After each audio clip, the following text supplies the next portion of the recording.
Grabé estas diapositivas y esta explicación para que se comprenda un poco más lo que es este tema de metabolismo de los lípidos.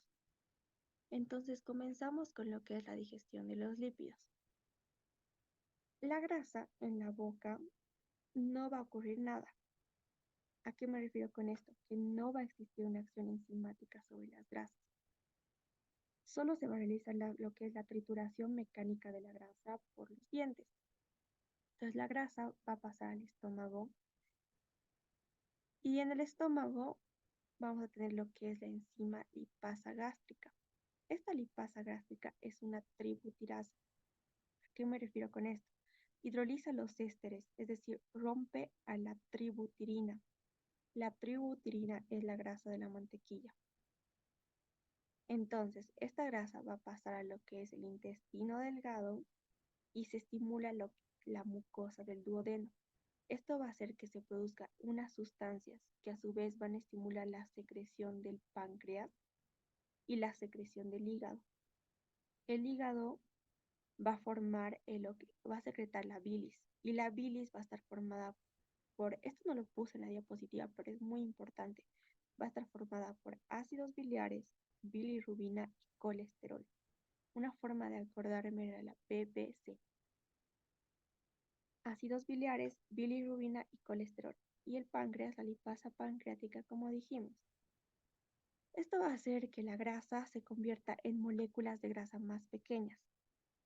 Y finalmente, lo que es la digestión del intestino delgado, vamos a tener tres compuestos: monoglicéridos, ácidos grasos libres y glicerol. Los ácidos biliares tienen la capacidad de disolver a los monoglicéridos y a los ácidos grasos libres en moléculas llamadas micelas. Entonces, la absorción se va a realizar en forma micelar. Y el mecanismo de absorción es por simple difusión, es decir, el mecanismo por el cual pasa a través de la membrana celular para ingresar a la célula. Ojo con esto. Entonces vamos a tener finalmente lo que es los triglicéridos. Y los triglicéridos tenemos con cadena larga que se unen a las lipoproteínas, es decir, los kilomicrones, e ingresan a la circulación linfática. Y los triglicéridos con cadena corta se transportan a la circulación portal. Y como sabemos, la circulación portal hacia el hígado, que son utilizados como fuente de energía. De esa forma yo me acordaba y nunca me olvido. Con cadena larga L se unen a las lipoproteínas L e ingresan a la circulación linfática L. L. Y con cadena corta se transportan a la circulación portal Ta, Ta. Luego puede ocurrir lo que es la beta oxidación de los ácidos grasos.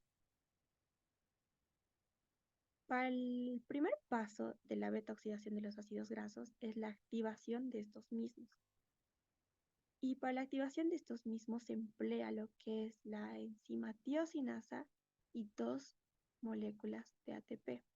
Entonces decimos que son necesarias dos ATPs para activar cualquier ácido graso. La activación va a hacer que este pase a ser acil-CoA. Este acil-CoA entra a la mitocondria uniéndose a la molécula transportadora que es la carnitina. La carnitina va a pasar por varios procesos que en el libro menciona lo que es oxidorreducción, hidratación, pero finalmente vamos a obtener lo que son dos productos, acetil-CoA y acil-CoA. La acil-CoA no la puse, pero esta puede seguir degradándose.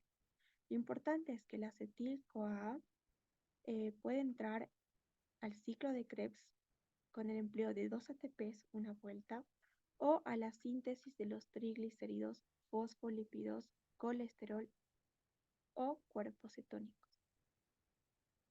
Acá los 5 ATPs empleados son de la acetil-CoA cuando entra en la mitocondria a pasar a ser acetil-CoA. Entonces, una vez comprendido esto, vamos a los ejemplos de estos ejercicios que son muy importantes. Y acá cabe recalcar la tablita del tema de hidratos de carbono, donde nos daba los números de átomos de carbono. Es aquí donde nos importa estos números de átomos de carbono. En este ejemplo, calcular la cantidad de ATP que produce el ácido palmítico en la beta oxidación. Entonces, sabemos que el ácido palmítico tiene 16 átomos de carbono. El primer paso es saber el acetil-CoA. Y para esto solo realizamos la mitad de 16. Entonces la mitad de 16 es 8. 8 acetil-CoA. Estos 8 multiplicamos por 12 ATPs de una vuelta de ciclo de Krebs. 8 por 12, 96 ATPs. Para conocer el acil-CoA, no acetil, acil-CoA, restamos 8 menos 1. 8 menos 1 son 7 acil-CoA. Estos 7 multiplicamos siempre por 5.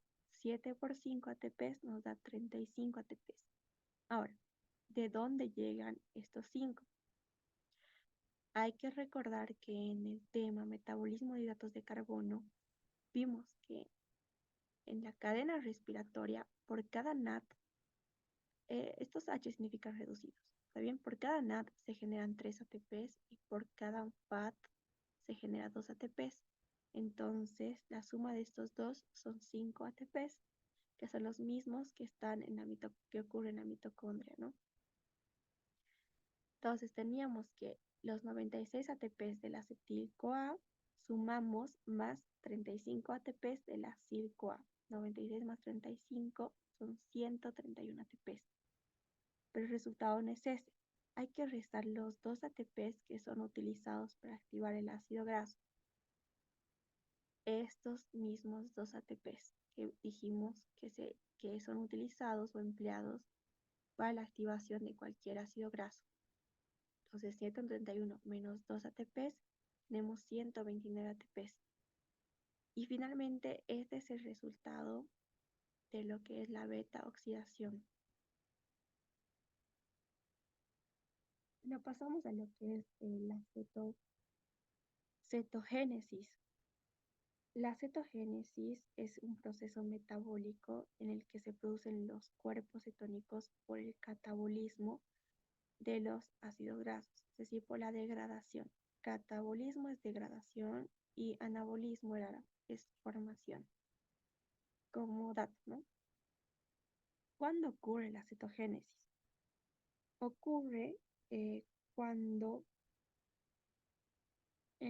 se agotan las reservas de glucógeno. El glucógeno es el azúcar. Entonces, ya no podemos utilizar los carbohidratos como fuente de energía. Y estos se ven en casos de ayuno, en diabetes mellitus. Entonces, si tenemos muy pocos carbohidratos o glucógeno, el glucógeno se lo llama hipoglicemia, como dato. Se reduce la formación de oxalacetato. El oxalacetato es importante para que la acetil-CoA entre al ciclo de Krebs. Entonces, si no hay oxalacetato, la acetil-CoA no va a entrar al ciclo de Krebs y se va a acumular. Esta acumulación va a producir lo que es el proceso de cetogénesis. Entonces, una molécula de acetil-CoA se va a unir a otra de acetil-CoA y la unión nos va a dar acetoacetil-CoA gracias a la enzima tiolasa y quedando un CoA. La acetoacetil-CoA se va a convertir en lo que es la 3-hidroxi-3-metil-glutaril-CoA. Y esta se va a convertir a su vez en lo que es el acetoacetato. El acetoacetato entonces es el primer cuerpo cetónico y da lugar a los otros dos cuerpos cetónicos, que son la acetona y el 3-hidroxibuterato. Entonces, ojo con saber estos tres. Luego pasamos a lo que es la síntesis de los ácidos grasos.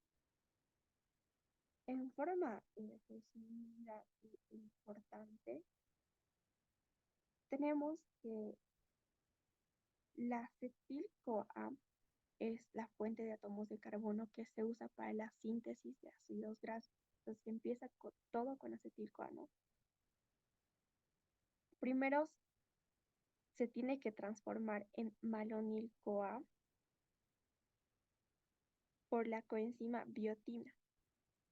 Y el producto final es butiril SACP. ¿Está bien? Entonces es importante estos tres nombres de forma resumida e importante, ¿no? Tenemos que ocurren dos tipos de síntesis de ácidos grasos, una síntesis extramitocondrial y otra síntesis que es la síntesis intramitocondrial. La síntesis extramitocondrial es la que consiste que a partir de la acetil-CoA se llega a formar ácidos grasos que tienen menos de 16 átomos de carbono, es decir, hasta el palmitato. Y la síntesis intermitocondrial, también llamada alargamiento, es cuando el palmitato entra a la mitocondria y es alargado en forma de pares. ¿Ya? Luego pasamos a algo importante también, que es la síntesis y metabolismo del colesterol. La síntesis se sintetiza primero a partir también de acetil-CoA. Y todo aporte metabólico, es decir, el alimento que ingerimos, se produce un 75% de colesterol total y un 25% ingresa por vía directa mediante los alimentos. Importante conocer que los valores normales son 150 a 280 miligramos sobre decilitro.